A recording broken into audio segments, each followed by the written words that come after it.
நானே வாசல். என் வழியாய் ஒருவன் உட்பிரவேசித்தால் அவன் ரட்சிக்கப்படுவான்.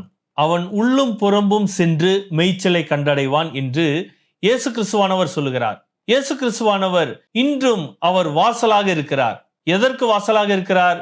ஒரு மிக பிரதான ரட்சிப்பிற்கு அவர் வாசலாக இருக்கிறார். ஒரு மிக பிரதான பாதுகாப்பிற்கு அவர் வாசலாக இருக்கிறார். உங்களுடைய என்னுடைய வாழ்க்கையிலே நீங்களும் நானும் இன்னும் அதிகமாக சிந்தித்து பார்க்க வேண்டிய ஒரு மிக முக்கியமான காரியம் இதுதான். நீங்கள் உண்மையாகவே இந்த ரட்சிப்பை பெற்றிருக்கிறீர்களா? இந்த ஒரு பாதுகாப்பை பெற்றிருக்கிறீர்களா? உங்களுடைய என்னுடைய வாழ்க்கையிலே நீங்களும் நானும் காப்பாற்றப்பட்டிருக்கிறோமா? நிச்சயமான நரகத்திலிருந்து காப்பாற்றப்பட்டிருக்கிறோமா?